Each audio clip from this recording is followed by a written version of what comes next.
दिनै जोङो लाइमोन सोरां एकाडेमि हिसाबै गोलोम बोथोरनि बन्द' समाव थाखो 9 आरो 10 स्पेसियेलि बे मोननै क्लासखौ सामार भेकेसन समाव बिसोरखौ आरो फोरोंथाइ होबाय थादों। दा बाहाय दिनै फैयै फैयै जोबथारनाय सान क्लजिं सेरेमनि हिसाबै जोङो खालामनाय जादों। दा बाहाय जोबनायाव जोङो केरियार काउन्सिलिं बे प्रग्राम खालायनायनि गेजेरजों जोङो फोजोबदों आरो थांखिया बेनो माने फरायसा सम बे क्लास 9, 10आव फरायै फरायै इयुनाव जिउआव मा खालामहैगोन बिनि जुदि डाइरेक्सनखौ जोङो बानायना होनो हायोबा हयथ' मोजां मोनसे पजिसन लायनो हागोन जोंनि जेनेरेसना आरोबा जों जायफोरखौ दा केरियार काउन्सिलिं होदों बे फरायसालियाव क्लास 9, 10आव जायफोर फरायबाय थादों बेबायदि मोनसे राइट डाइरेक्सन बोरैबा मोननो हायो नामा बेखौ साननानै जोङो रिसर्स पार्सन हिसाबै जोङो मोननो हादों क'क्राझार PWD बिल्डिं डिभिजननि एगजिकिउटिभ इन्जिनियार मानाव गिदिर अजित नार्जारि मानगोनां बिथां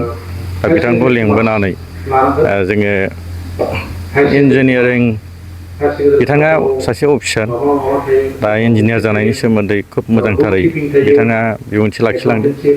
आरो बिथांनि इनकारेजिबोल जाहाथे थुलुंगानाय बिबुंथि बेखौ लानानै आसा खालायदों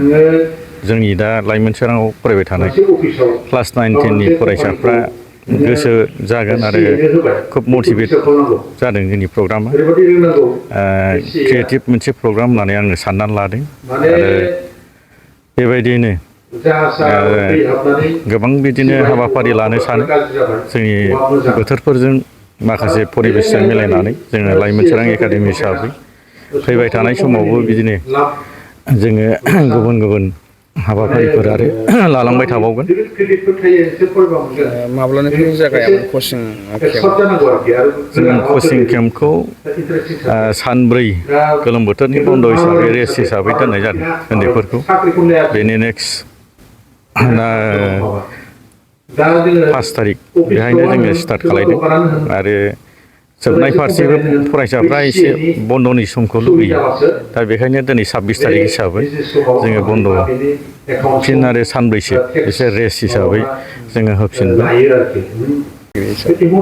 जों लाइमोन सोरां एकाडेमि हिसाबै बे बनरगाव ओनसोलाव बुंनांगोन जोङो स्पेसियेलि बाहाय जोंनि बे ओनसोला बेबायदिनो मोजांथार बेबायदि इक'नमिक थाखा फैसानि बेबायदिनो मोजां सोलिनो हानाय पाब्लिकफोर इसिबां मानि गैसोआ खम खरसा गारनानै खम खरसा गारनायनि गेजेरजोंनो गावनि गथ' गथायफोरखौ नैबे लाइमोन सोरां एकाडेमियाव फोरोंनायनि सुबिदा दं आरो गोबां बिदिनो खस्थ' खालायनानै सोलिग्रा गारजेनफोरा दा फोरोंथाइ होगासिनो दं आरो बोसोरफ्रोमबो जोङो मोजां रिजाल्ट मोनबाय थानो हादों। थांनाय बोसोरावबो बिदिनो गासै 100% जोङो बाहाय पास बेखौ मोननो हादों। गासै 7 फरायसाया सेकेन्ड डिभिजन जादों बाखि 35 फरायसायानो फार्स्ट डिभिजन जानो हादों आरो नेक्स्ट दानि गोदान जे मेट्रिक परिखा लिरबावगोन बाहाय 43सा परिखा लिरगोन आसा खालायदों बिथांमोनहाबो मोजां रिजाल्टखौनो खालामगोन आरो मोजाङैनो दा फोरोंथाइ होगासिनो दं।